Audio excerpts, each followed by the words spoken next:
I would like to invite our next keynote speaker, Professor Arjen Wals from Wageningen University, and his topic will be Fools Rush In, Where Angels Fear to Tread, the moral responsibility of educators, researchers, and policymakers in the Anthropocene. And he is a professor of transformative learning for socio-ecological sustainability at Wageningen, where he also holds the UNESCO Chair of Social Learning and Sustainable Development. He's also a guest professor at the Norwegian University for the Life Sciences and the Western Norway University of Applied Sciences. He holds an honorary doctorate from Gothenburg University in Sweden. You're welcome. Thank you, and it's an honor to be the last speaker. Not there's a panel still coming and a closing session, but I feel that I have a kind of a responsibility to end on a good note, a hopeful note, which is not so easy, I must say. I wanted to show this one of the graphics coming out of the latest IPCC synthesis report, which shows how different generations are being affected by climate change in the coming years. And people born in 1950 are obviously also going to suffer from the consequences of climate change, but to a lesser degree than children born in, say, 2020. And these scenarios that you see, they don't even show anymore the light blue and the light green that you see on the left, which is kind of the state of the climate without runaway climate change caused by humans. So all the scenarios are basically rather dark, going to the right. And this has huge consequences also, and it does raise a question about what is the role of education in a climate changing world. So here you see another report from the IBES on the biodiversity loss. I mean, dramatic loss of biodiversity, and more people are aware of this. At the same time, as Miriam was already pointing out, we are constantly being nudged to in these kind of consumerist lifestyles, which are kind of and you see this on the right side. Some of you wonder what is that advertisement doing there, but I'm showing it intentionally because at the time when I was looking for this report, that airplane flew into my screen, and I was looking at the Guardian website. But I was going to Vienna later that week, and somehow through the cookies that I accepted or the exchanges I had with people, Google knew I was going to Vienna, and it's nudging me to take the plane. and I think in that sense, it's not a fair playing field. We are, if you look at the world of advertising and the amount of money that goes into accelerating consumerism, and you look at the amount of money going into accelerating sustainability, it's not a level playing field, which is also important, I think, for education to consider. Is it fair to put a lot of the weight of the responsibility on the individual and the empowerment of individuals and without really considering these wider structures that normalize unsustainability? And in a way, by shifting the responsibility entirely to the individual, we kind of leave the systemic world untouched. So we're kind of optimizing unsustainability unwillingly. So we need to really also think about the structural aspect and whether education has a role in also disrupting some of these systems. One study that I like to refer to lately, and it's an old study, it comes from the United Kingdom, which shows how the space young children have in roaming freely and exploring their own local environment on their own terms, walking around, maybe playing, fishing, doing the things that maybe you have done as a kid too, building huts or climbing or whatever, depending, of course, where you are in the world. And this is different, I realize that. But that space has been shrinking dramatically over time. And you see the different generations and how great-grandfather George had a lot of space to wander around freely. But now son Ed has only, and this is already an old study, it's different even today because nowadays a lot of young people even when they do wander locally in their own neighborhoods, they're glued to their screens and have less attention for the spaces that they are in. And as a result, they lose their kind of connection with place, which is really a concern. If you're not caring for a place or identifying with a place, why would you care for that place? So this is also, and I played a little bit with this figure, because here you could say these are the kind of the footprints of grandfather George and the different generations. And I thought, if you would look at the ecological footprint of grandfather George and son Ed, in a way, it's kind of the reverse. You know, you could say that now grandfather George had an enormous footprint, but a very small ecological footprint. And now son Ed has a very small footprint locally, but an enormous ecological footprint. So this is kind of the flip side. And we need to also think about, how do we create a sense of place and connect with the local environment, being fully being aware that that local environment is nested in a kind of a global world. One thing about diversity, we all talk about diversity, and it's really important to invite diversity and dissonant voices and perspectives.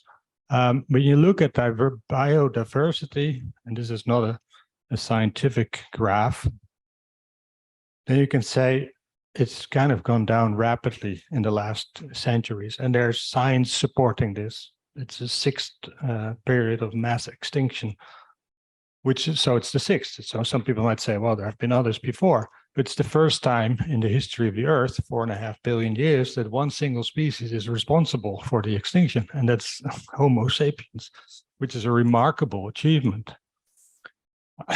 So you could say there's a lot of it shows how powerful the human brain can be. Of course, if you have a different moral compass, to use Miriam's word, maybe that wisdom and knowledge, intelligence can be channeled in another direction, and we might be able to regenerate the Earth. And so that's maybe a hopeful perspective. But if you look at product biodiversity, or product diversity rather, consumer, that's really always increasing. There's a lot of innovation going into renewal of products. And if you go to a local store, in any country, and you look at, for instance, hair products, there's tremendous diversity. And they're very smart people, engineers, chemical engineers, marketing people.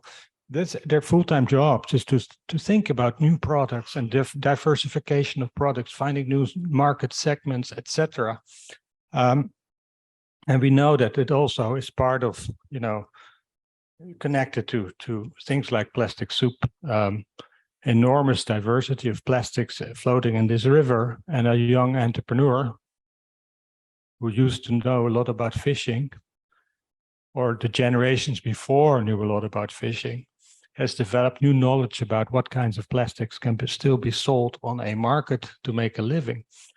You could say, well, that's really a capacity, a competence, entrepreneurship, and it's kind of resilient. It's trying to make something out of very difficult circumstances.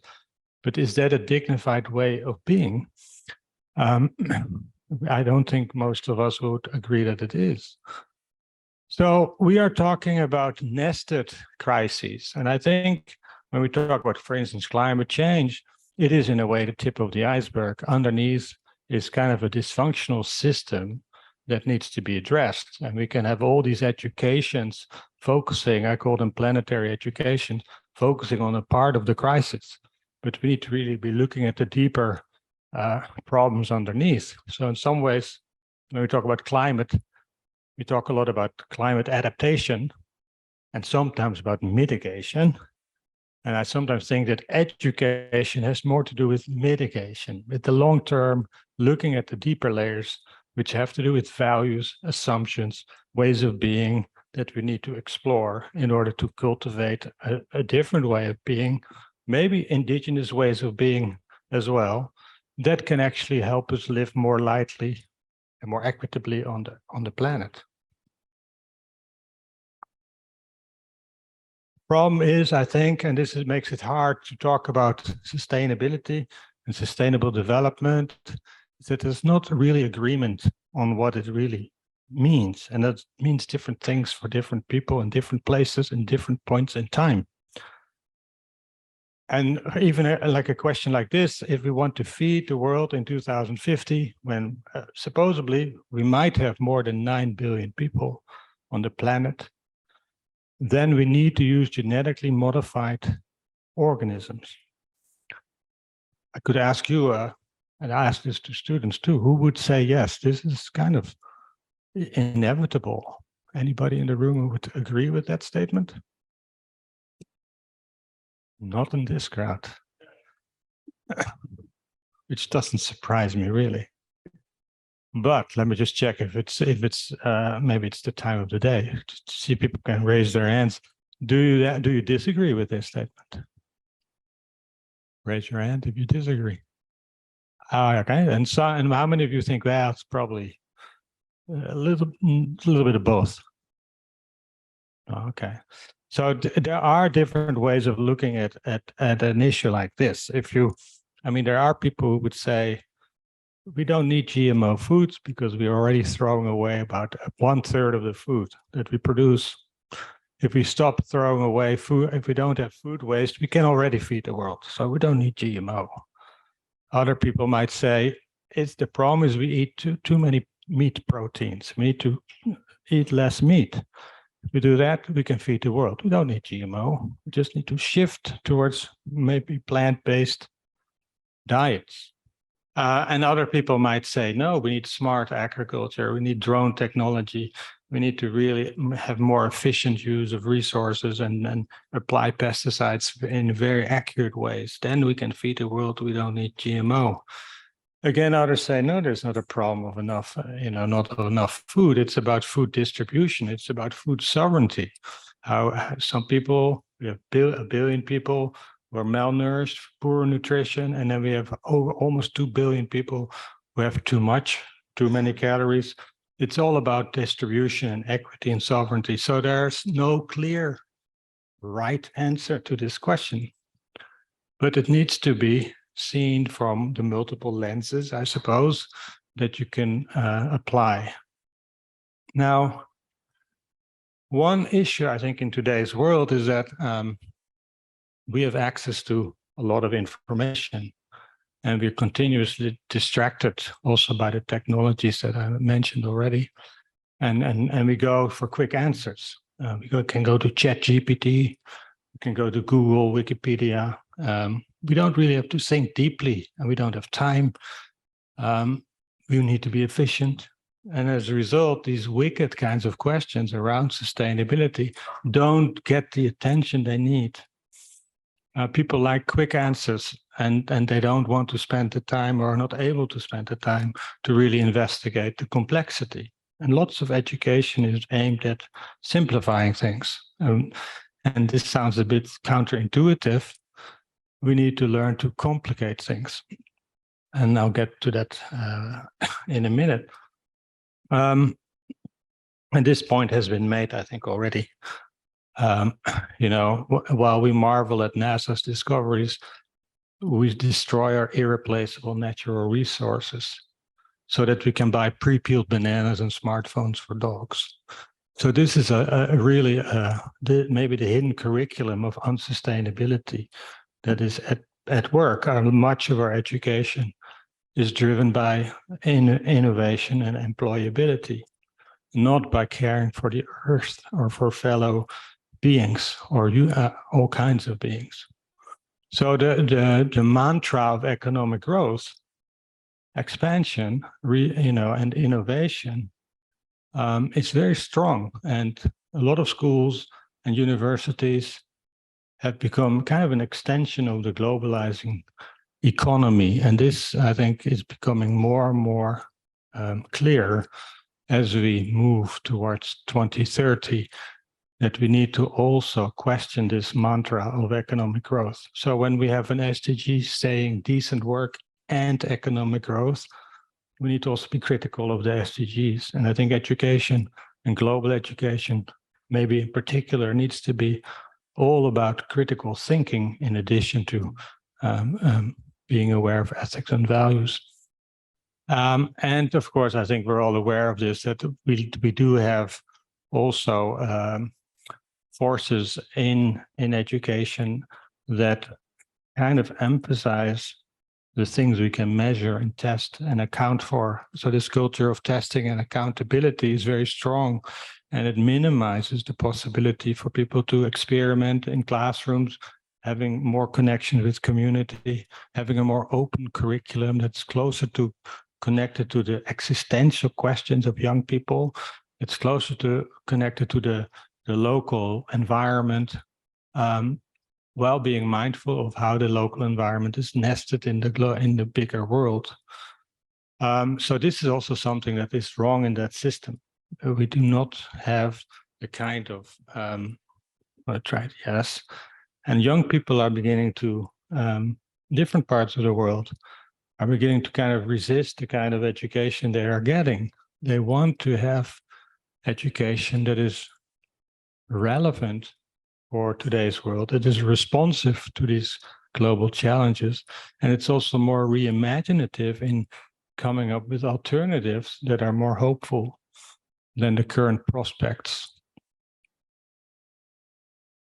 And here, these are just examples of young people, mainly young people, but also different generations more and more beginning to resist some of these tendencies and forms of civil disobedience that have been tried out and worked with in different parts of the world in the past, are becoming part of the everyday scene and also in the news, where people are beginning to disrupt these processes and systems that are highly unsustainable.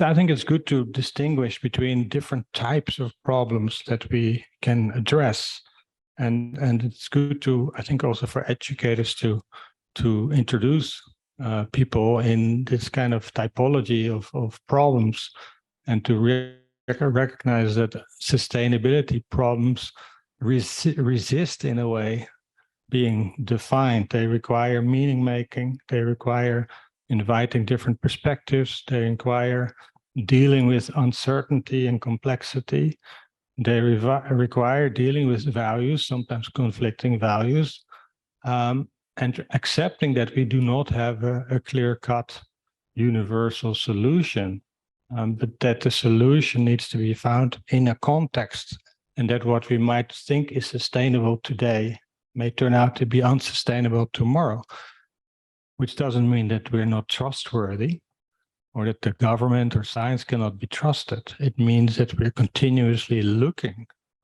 for how to sustain the things that we want to sustain and how to disrupt the things that we need to disrupt. I think that's what sustainability is about. We need to ask that question: what needs sustaining, but also what needs disrupting? So these are some of the kind of, as an introduction to setting the stage for global education and the kind of context in which we work and the kinds of problems we work with, that there is an inevitable complexity and uncertainty, that there's also confusion and ambiguity, and that the truth is also at being debated at the moment, and we need to also have critical media literacy. There's hyperconnectivity in one way through technologies, but a loss of connectivity when it comes to having a sense of place. There's a very conventional, highly resilient economic system or logic that accelerates unsustainability that needs to be disrupted. And there's a rise of apocalyptic futures, stress, guilt, fear, and despair that can lead to apathy and powerlessness, which can be very dangerous in times where we need hope and action. And all this requires that we learn to cross boundaries between different areas, between disciplines, between sectors in society, between generations, to make a more reflexive learning society where we also reflect on moral issues and the values underneath and the assumptions underneath. So a transition perspective is one that I would want to emphasize, where we say it cannot be business as usual, but it can also not be education as usual. Kate Raworth, I think donut economy is a very good metaphor, as it shows how we need to learn to live within planetary boundaries while maintaining a kind of social foundation where people have voice, where there's good health, where there's inner sustainability as well. Because if you're not well within, how can you do good for the world? So this is also important, in addition to the Sustainable Development Goals, which some are more on the outside of the donut, some are more on the inside. We might want to talk about inner development goals, as some people are doing, that pay attention to well-being, and the inner and the outer need to be in balance in a way. Very quickly, because Miriam also talked about the different educations that we can find. This might be hard to read, but over the years, over the decades, and a lot of people in the room here, and people like Chuck Hopkins, who've been around for a long time, there have been so many adjectival educations that in a way have been competing with each other for a place. And this kind of adding on to curricula, to schools, to universities, it doesn't work. We need to have a change in the way we teach and learn, how we connect with communities, upgrading of informal and non-formal learning, where sustainability is kind of a catalyst, I think, for educational renewal, not something to add on to an already overcrowded curriculum. And when you look at all these educations, and we can add global education to this too, when you look at them in a narrow way, trying to draw boundaries, they are distinct.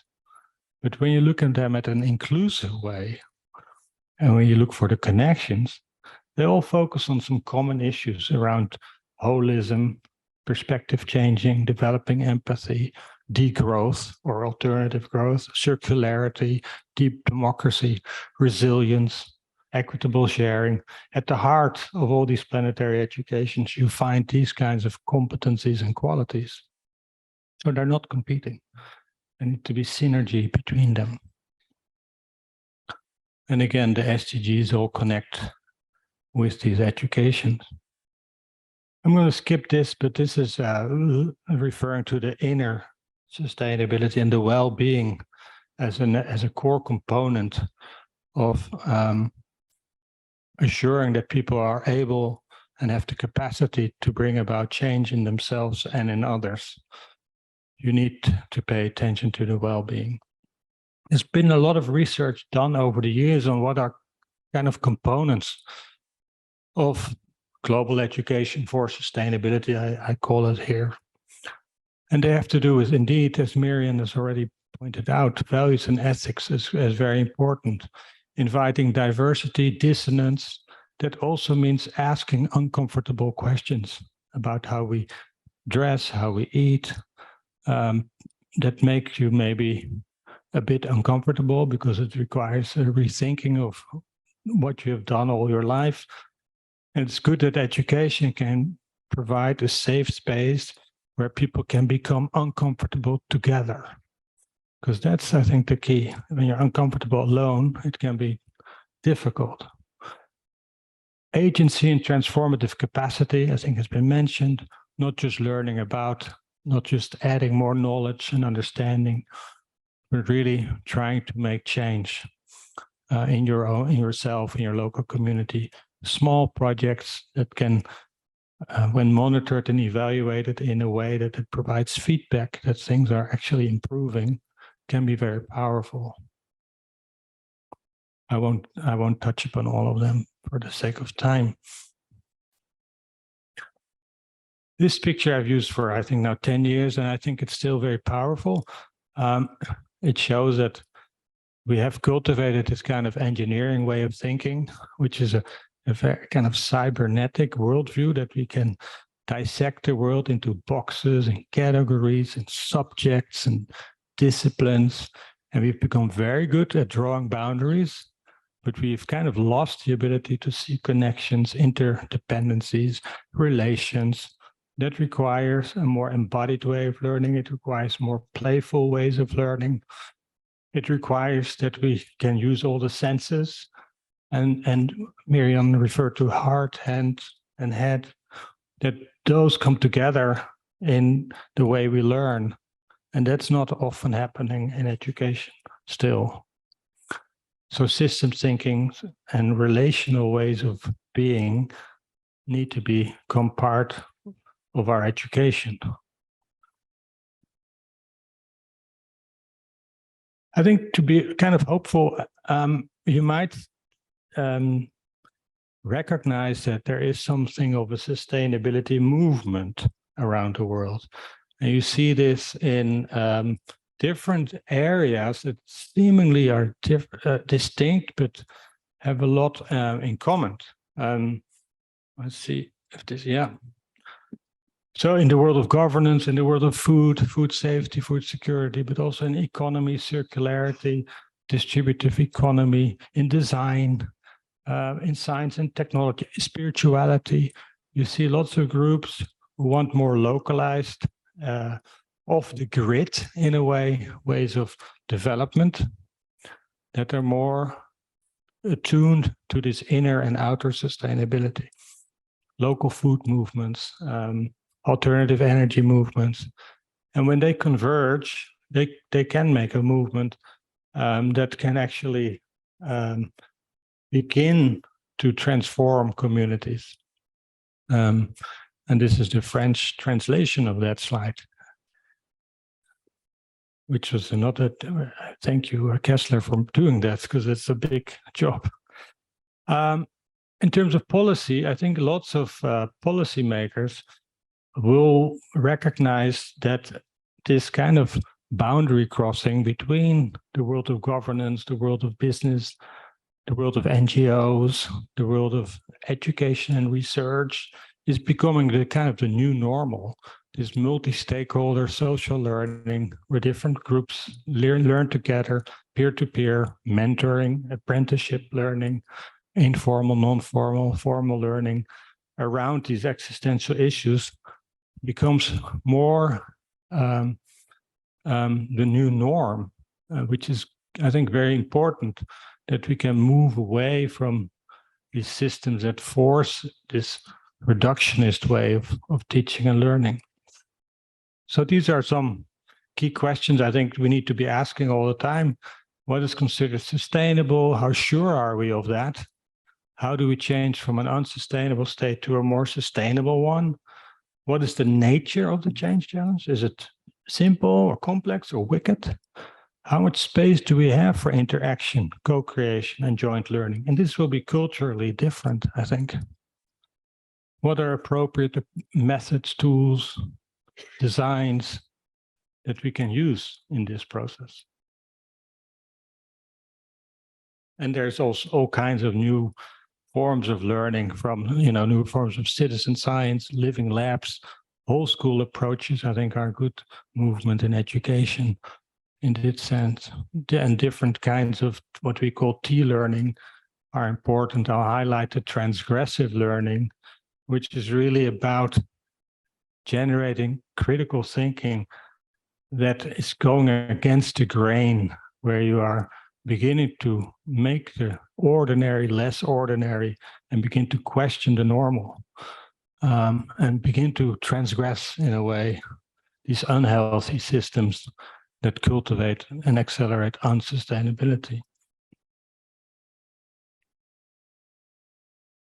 And I think we can learn a lot from transition thinking and transition theory, where there are different stages of changing a society or a culture, where often it begins in small niches. When they come together and learn from each other, they can become regimes. And these regimes, when they get support from policy, they can change the whole landscape. And some of these new niches disappear, vanish, and some, they take off.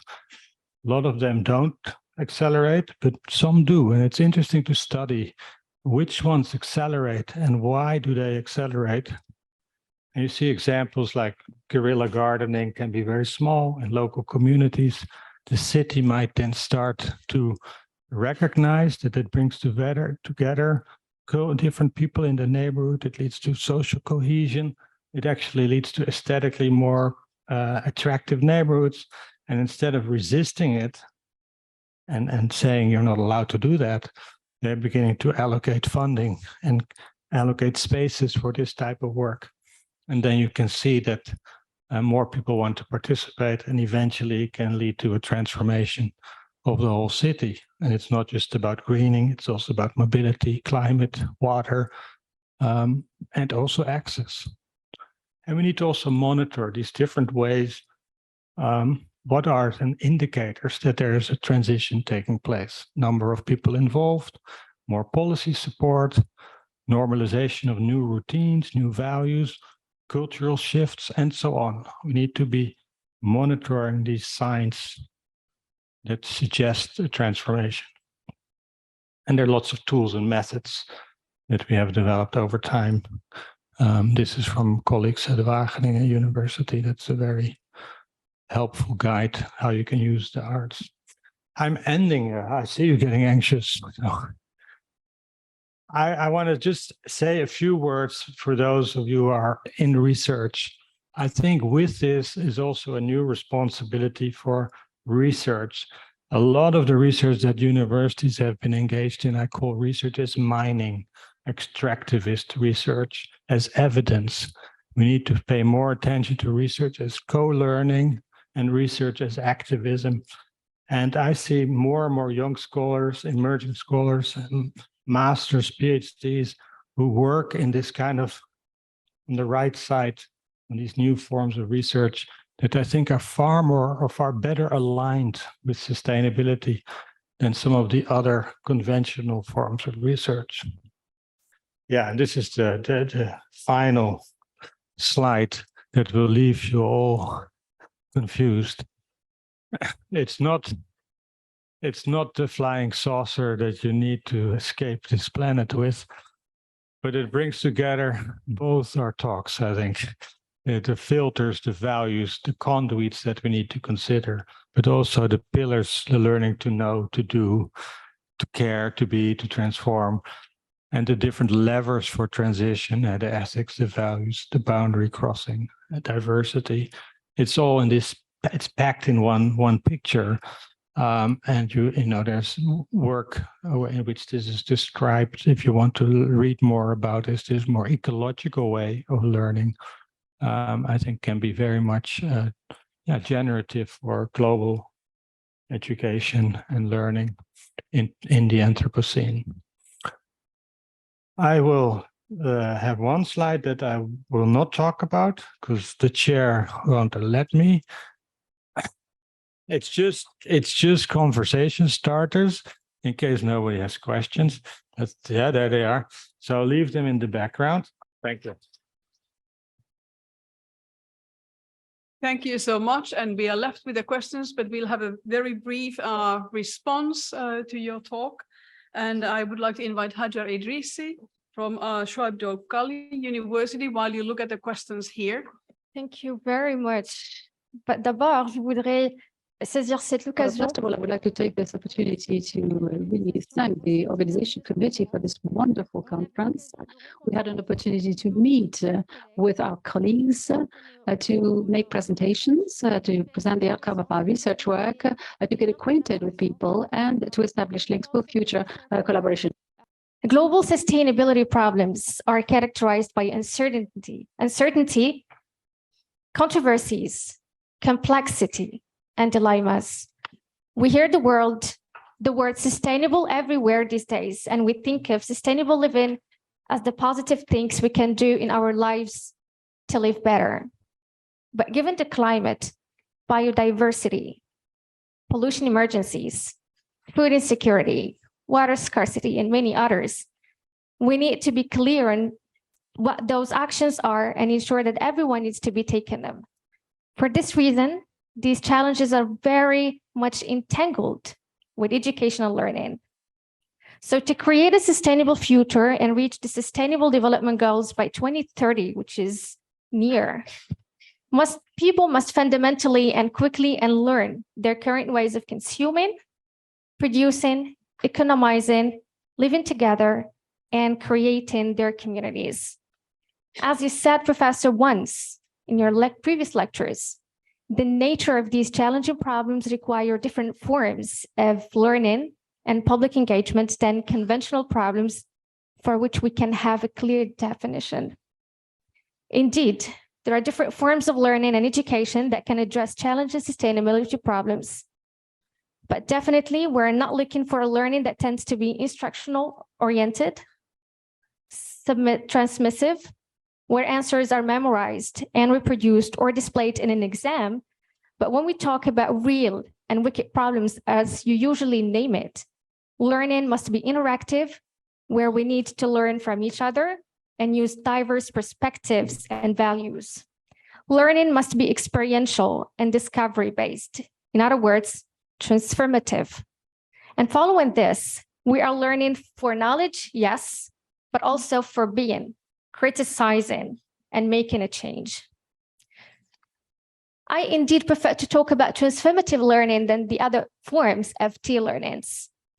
So transformative learning for sustainability, as proposed by Professor, is an educational approach that aims to facilitate profound and positive changes in people's thinking, values, and behaviors towards achieving sustainability. So it recognizes the need for transformative changes at both individual and societal levels to address the complex and interconnected challenges of sustainability. At the core of it, transformative learning involves a deep reflection in one's assumptions, beliefs, values, and challenging the prevailing norms and ideologies that contribute to unsustainable practices. It encourages individuals to critically examine their worldviews, understand the root causes of sustainability problems, and envision alternative ways of living and interacting with the environment. You once provided the key elements of transformative learning for sustainability: understanding change and complexity, utilizing diversity, creating synergy, building agency and capacity, and finally, considering ethics, values, and empathy and care. In other words, transformative learning often begins with experiences or information that challenge individuals' existing beliefs or worldviews. These dilemmas create cognitive dissonance and prompt individuals to question their assumptions, leading to a readiness for transformative learning. Next, it requires individuals to critically reflect on their experiences, assumptions, and those beliefs. It involves questioning the underlying values and ideologies that influence their actions, and considering alternative perspectives and ways of thinking. Also, it includes engaging with diverse perspectives and worldviews, which is an essential part for transformative learning. It encourages individuals to explore different cultural, social, and disciplinary lenses to gain a broader understanding of sustainability challenges and potential solutions. Transformative learning is enhanced through dialogue and collaboration with others. When we see all these competencies, what kind of citizen we want to nurture? Or instead of we, what are potential states' visions for citizen formation in light of the sustainability crisis?